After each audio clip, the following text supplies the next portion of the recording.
What is going on, everybody? It's the Phantom here for a Smackdown review for May the 15th, 2020. This week's Smackdown started off an Intercontinental Championship tournament because Sami Zayn has been stripped of the Intercontinental title after WWE came out and said and told their talent, you don't have to come to work if you don't want to. We're not going to force you to work during this pandemic. We're going to pay you. We're going to not hold this against you. Look what Roman Reigns did. He left because of his family, even though a lot of people think it's because of the pandemic, which it is, even though it's for his family. WWE has erased him from history in one of the greatest moments in WWE history over the last 10 years. So that's strike one. Strike two, Sami Zayn. He does not want to wrestle during the pandemic because he's afraid of working during a pandemic, which, honestly, we have been doing this since the middle of March. WWE was the first, Smackdown was the first live show, because it was live that Friday, to go with no audience. The NBA didn't do it, MLB didn't do it, NASCAR didn't do it, NHL didn't do it, MLS didn't do it, no other sport went without fans, because like before that, these sports were supposed to start playing games without fans. They all chickened out and shut down and suspended operation because one person got sick on an NBA team, then another person got this disease. That's just fucking crap. The WWE's been doing this for a while, and we've only had one positive case of COVID-19 from a WWE person. Now, who that is, the name never came out, so we don't know. Sami Zayn was like, you know what? I'm gonna go home and ride this wave out with my family because I care about them. Fine, that's fine. That is fine. That's his prerogative. Good for him. WWE take this as an offense. Well, look at Braun Strowman. Look at Bayley. Look at Sasha Banks. Look at Shinsuke Nakamura. Look at Cesaro. Hell, Shinsuke Nakamura's got some kids. He's got a wife. He's here. I don't know about Cesaro, but he's here. You have Braun Strowman, the Universal Champion. He's here. Why aren't you here? But they are. Because they just saw what you did to Sami Zayn, and they're not going to want to risk their job opportunities. Braun Strowman just won the Universal Championship. Do you think that he's going to say, well, you know what, Chief? I don't want to do this right now. I'm going to go home and spend it with my family. I'm not going to be a part of this pandemic. No, he just won the title. If they get it to Sami Zayn, they're going to do it to Braun Strowman. I find it funny, though, that Brock Lesnar could be WWE champion for months and months and months and not defend his championship, and everything's fine as if nothing happens. He doesn't get suspended. His title doesn't get stripped. He doesn't show up because he doesn't want to. He can't compete because he doesn't want to. And yet WWE does nothing about it. Pete Dunne and Jordan Devlin couldn't compete in WWE. Yes, I know they had Timothy Thatcher take over for Pete Dunne for a bit because that's what they did. Yes, those titles were changed to Imperium, but at least those titles were lost in a match. Jordan Devlin can't be there because of being locked down in the UK. What does WWE do? Let's have a title tournament to give us an interim champion. So when this whole lockdown thing finally lifts, Jordan Devlin can come over. You'll have the interim champion and the cruiserweight champion go one-on-one to come around a undisputed cruiserweight champion. So why couldn't you do that for the Intercontinental title? Why are you treating one different than the other? Hell, for all you know, Sami Zayn's in Canada and is not able to come to the United States, but WWE doesn't seem to care about that. I'm pretty sure he lives in Florida now, but it's just kind of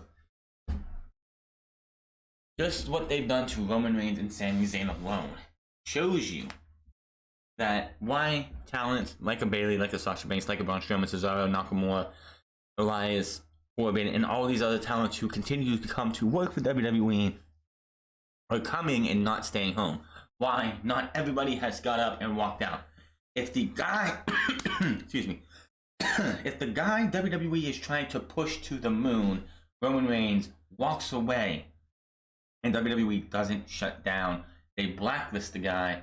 They erase him from one of the biggest moments in WWE history, in WrestleMania history. WWE, like, that just shows to everyone else that even Roman Reigns could get Vince McMahon to change his mind and turn things around. Do I think that people should be staying home and not wrestling? No. Do I think fans should not be allowed to go to games? No. Do I think fans should not be allowed to go to these stadiums? No.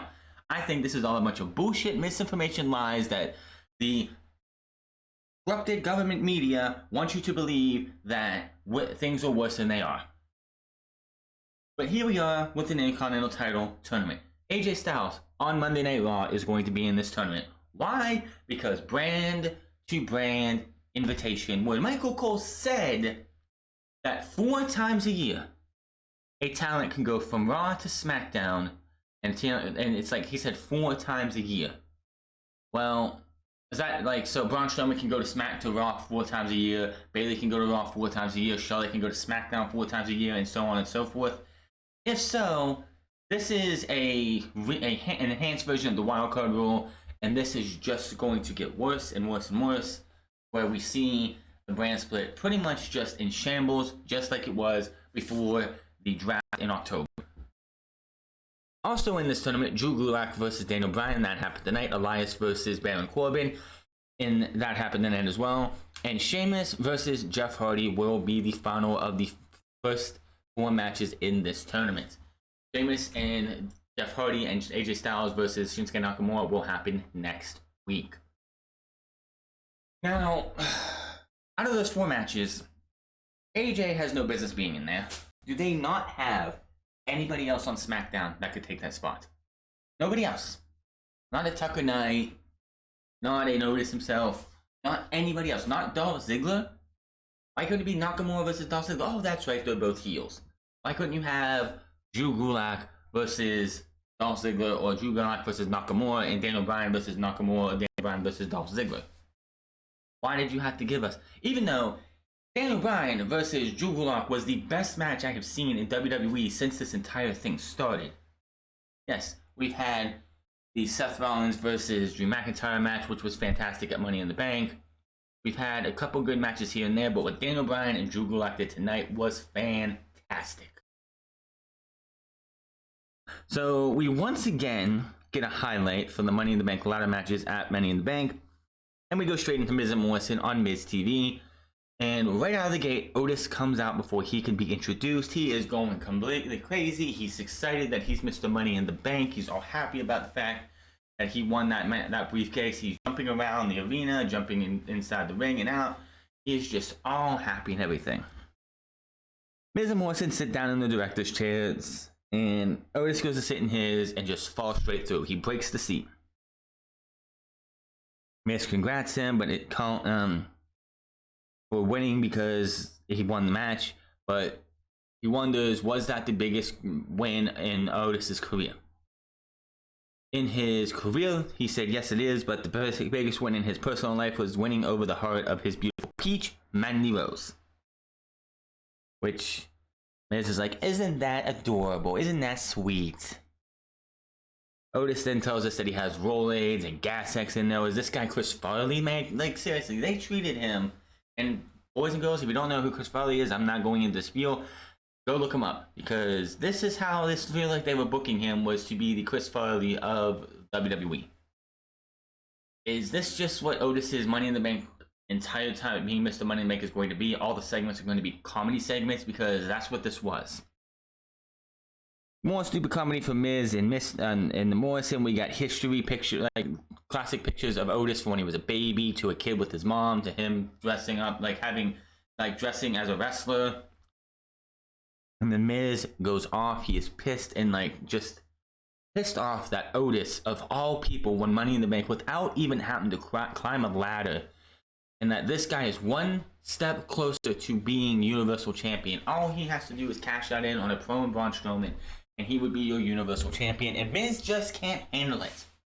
This guy was the Mr. Money in the Bank at one time too. He says he's held this thing with prestige when he held it, and now it's just turning into a big joke. Miz and Morrison won a tag team match with the Heavy Machinery. Otis says Tucker can't be here because, and he's mumbling, I have no idea exactly what he said. Where is Tucker? Is Tucker isolating himself too? Is Tucker going to be blackballed from WWE soon because he didn't show up to do work? But Miz and Morrison are like, you can't even do tag team wrestling right. Find a partner. We don't care who. You have till the end of the night. And that was that. So our main event is going to be Miz and Morrison versus Otis and a partner of his choosing. I wonder who that's going to be. Limited roster in WWE. And it's just real obvious who the partner was going to be halfway through the show. Elias versus Baron Corbin. Elias actually comes out the theme music. You hear the strum and it says walk. You hear walk with Elias. And then it starts music. So Elias actually uses his theme song, which I think is a new one, before and after his matches. I really did not give a shit about this match. Rest holds by Baron Corbin. Big moves between these two men, and I blinked for a second and I missed who won this. Apparently Elias won it. That's all I gotta say about that. This match did not matter to me.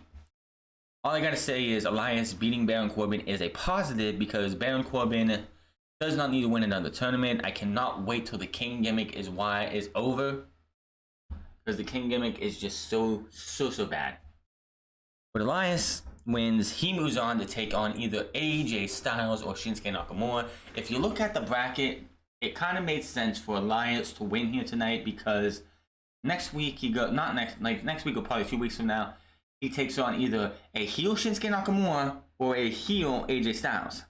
Which, by the way, AJ Styles and Nakamura are heels. And why are you going to have two guys who are heels go one-on-one with each other? Like I said, you could have had Daniel Bryan versus Shinsuke Nakamura, or Drew Gulak versus Shinsuke Nakamura, and then instead of AJ, put Dolph Ziggler in there, and he has either Gulak or Daniel Bryan, and it would have made a little bit more sense. But of course, that would have made Elias winning this match predictable. Who's going to win next week's match? So yes, I know AJ Styles and Shinsuke Nakamura had that classic in New Japan, had that dud at WrestleMania 2 years ago. And then match after match after match after match for the entire summer of 2018. Hopefully whatever they do next week will be better, but of course it's out in front of a crowd.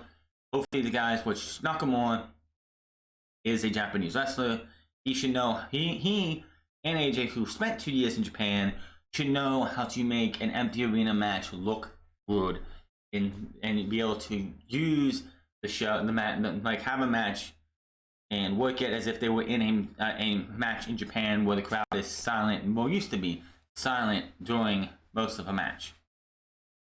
Now Otis is in the back, he's talking to himself, he's holding the briefcase, then Mandy Rose comes up, she asks him how he's doing, he's like, not good.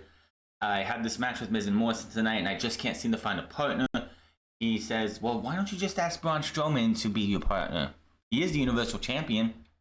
He says she's a genius, goes to walk off, comes back, gives her a kiss, and we focus on her for a minute, and then that was that. Then we show, it's like focusing on Mandy, and the hackers like takes over from there, and we get the same exact promo I believe we saw Monday and Sunday, where it's like, people want to know who I am, I'm everywhere, I'm everything, I hear everything. He hits the button, we see all the same panels we saw at Money in the Bank, and I believe on Monday, well, not on Monday, but we saw.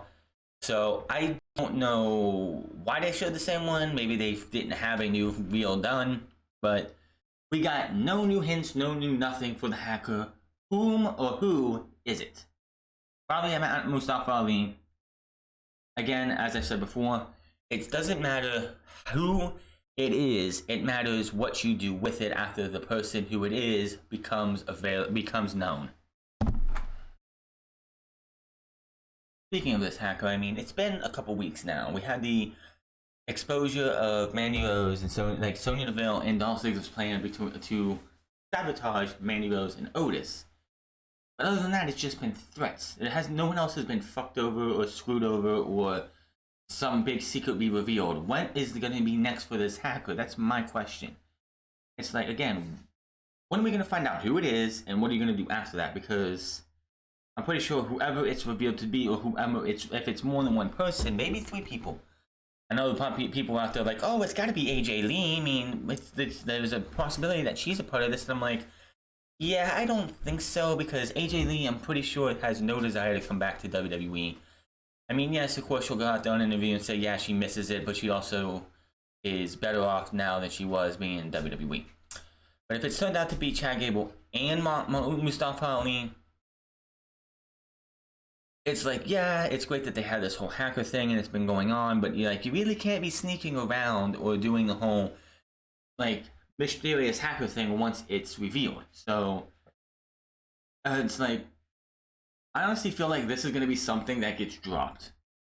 I feel like we're never going to really figure out who it actually is.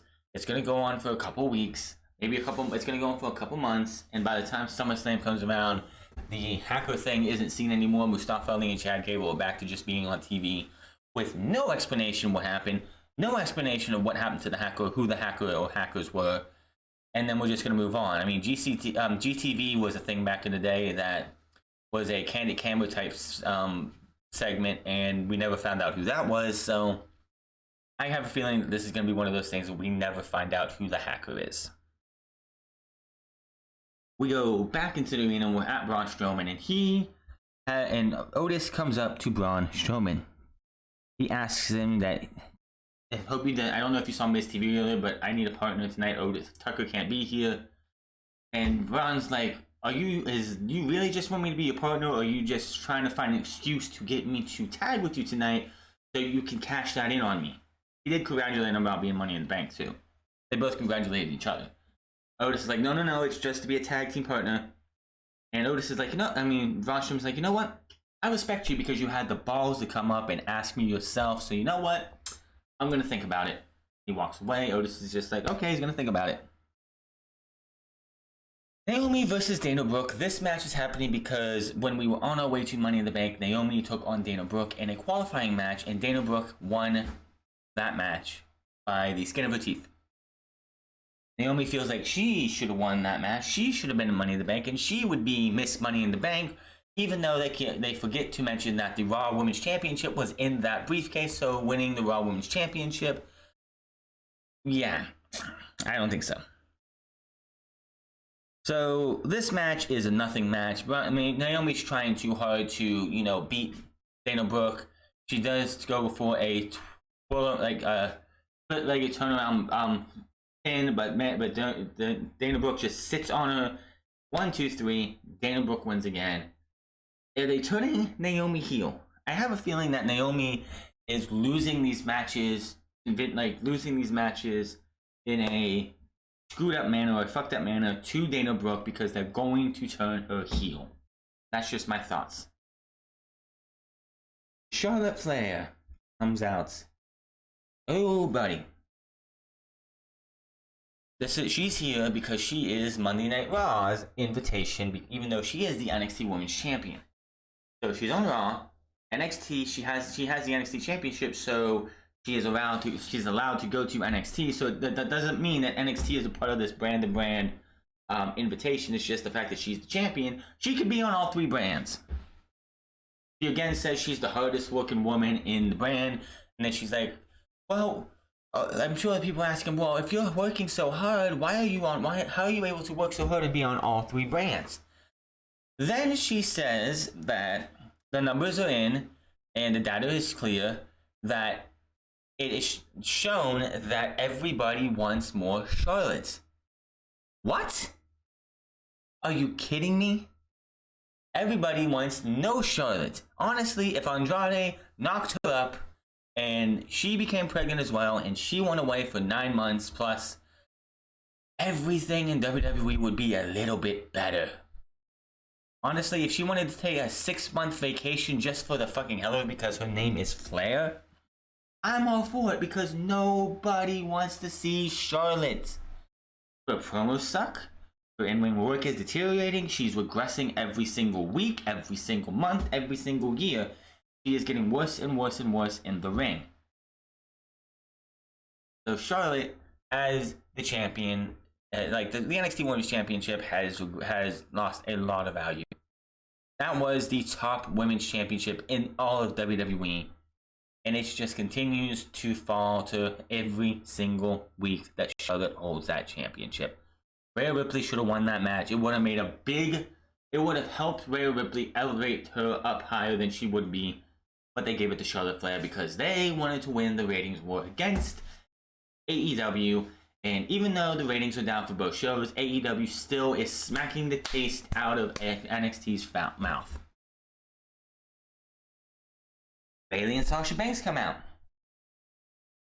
Bayley comes out. She's telling her that, hey, wait for you to come. We'll let Fox know it was nice to see you here. But go back to NXT and let those women look up to you. Or you can go back to Raw and beat Liv Morgan again and again and again. Because this is our show.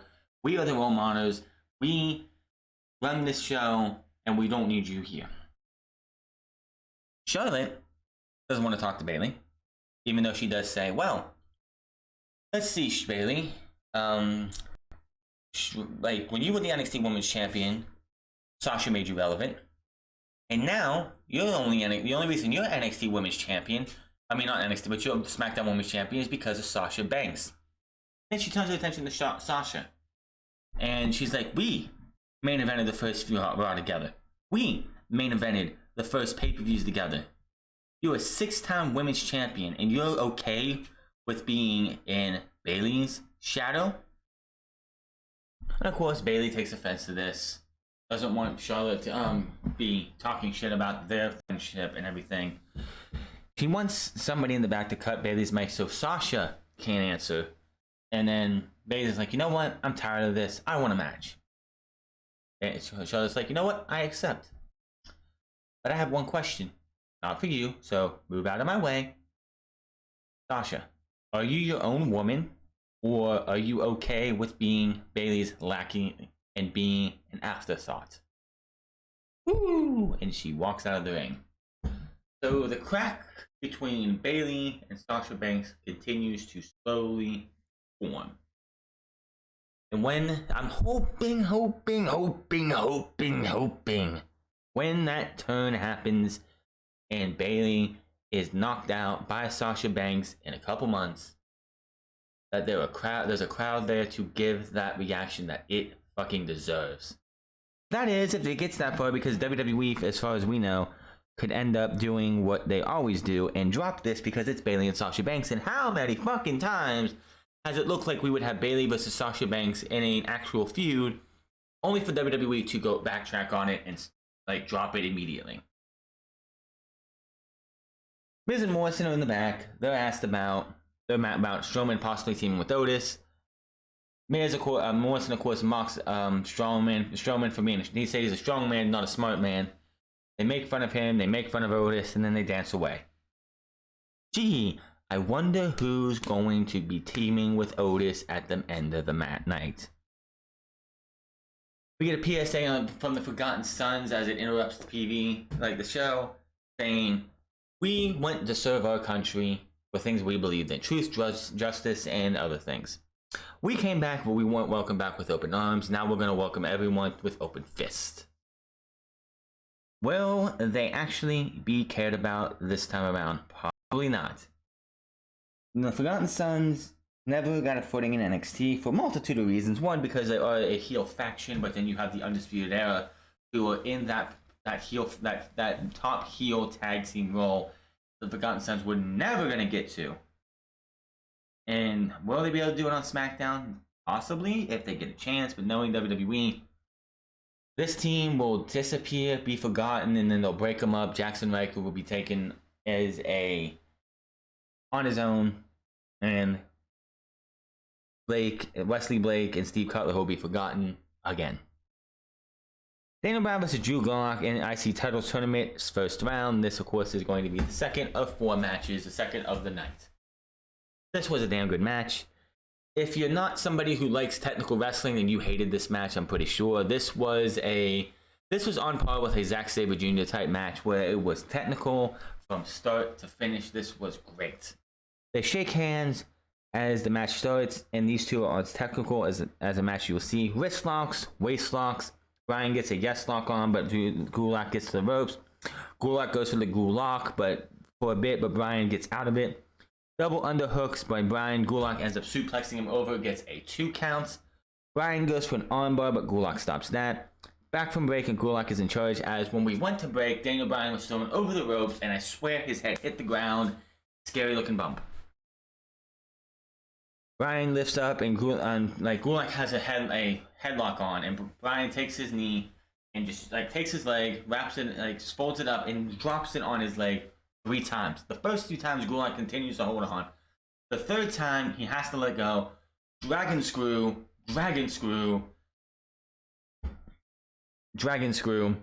by Daniel Bryan. Bryan gets the ankle lock on, but Gulak gets the ropes. Bryan then German suplex him for a 2 count. Gulak ends up rolling through for a 2. Michinoku driver looks like, I swear, this is the 2nd time Daniel Bryan looks like his head hits the mat first, and because we know what's happened with Daniel Bryan in the past, this is just, it cringes you every time you see him. Bryan and him are fighting. Bryan bounces him off the ropes, and just immediately it looks like he's going to go for an Okada roll, but ends up German suplexing him. And it was a release German suplex. Both men are down. Running the misses. Gulak rolls him up for a 2. Gulak is in.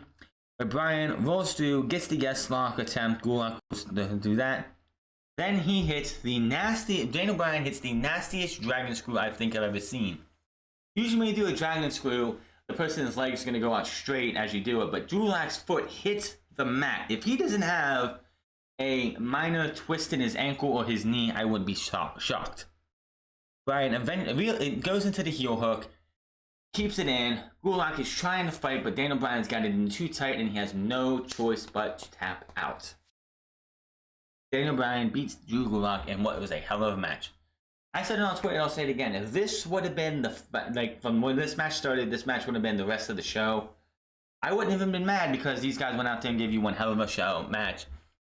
And I say it would be I want to say it's a missed opportunity for Drew Gulak for them to do something with him. If he would have went through and won the Intercontinental title, I think that would have been huge, because him versus Sheamus or Jeff Hardy would have been fantastic, and then him versus somebody from the other side, whoever it's going to be, Elias or AJ Styles or Shinsuke Nakamura, which it would probably be Shinsuke Nakamura in this vein, I think would be a fantastic finals. Daniel Bryan moves on. He waits the winner of Sheamus versus Jeff Hardy next week. Otis comes out after Miz and Morrison are out there, and his partner is Braun Strowman. Of course, right before Braun Strowman comes out, you have Miz and Morrison just making fun of him. Oh, you couldn't get anybody to help you. Haha, you must be on your own. And then Strowman's music hits, and Otis is just elated. He's bouncing his briefcase up and down. He's gyrating. He's throwing his hips up and down. He is just so happy. Now, and this was a nothing match really, but I will say at the beginning of the match, Otis of course is in the match first. Strowman comes in when the Morrison's down, and he's like, "What are we doing?" And he's like, "Get in the corner." He's like, "What are we doing?" He's like, "Oh, you know what we're doing." And they proceed to do the caterpillar, and Strowman does it so horribly, so badly. I know the stuff's pre-taped because of what's going on in the world and everything, and they were wanting to pre-tape these, but my God, could you not have Braun Strowman practice this thing? Because holy shit, did he do a piss poor job. Braun Strowman single-handedly made the worm/caterpillar uncool to do. So Braun Strowman tags in at the end of this match. He cleans house. He goes to run into the corner to shoulder block John Morrison. John Morrison moves, so he puts his shoulder into the ring post. Morrison is beating him up, fighting, hitting many times, goes for something. Braun Strowman catches him, hits the power slam. 1, 2, 3. Otis and Braun Strowman win. Otis, who is out of the match right now, just outside, gets up. He's happy. They get into the ring, and he hits this PA system. She comes down, and Otis, of course, is just sitting there, throwing his hips, gyrating and everything. Braun Strowman turns around, walks forward. She's just standing there. Otis drops the briefcase. Teases that he's going to do something. Braun Strowman turns right around, and Otis is like, "You know what, man? I was just funny. It was all just a little laughs and everything." They bump fists. Mandy comes over to Otis. He picks her up in a big, huge hug. They celebrate, and that was the end of Smackdown. It was a nothing show, really. I mean, the Intercontinental title tournament is on its way. I don't think we should have to be getting a new Intercontinental champion, but it is what WWE wants to do. So I can't tell them that they can and can't do. This was, again, not much of a bad. It was a nothing show. It was a nothing show, and that's all I can say. But that is your Smackdown review for Friday, May 15th, 2020. Hit that subscribe button, comment down below, like or dislike this video. Find me on Twitter at The France Club. Find me on twitch.tv/The France Club. And I'll see you guys Sunday for Unscripted. Until then, my name is France, and I'll see you guys later.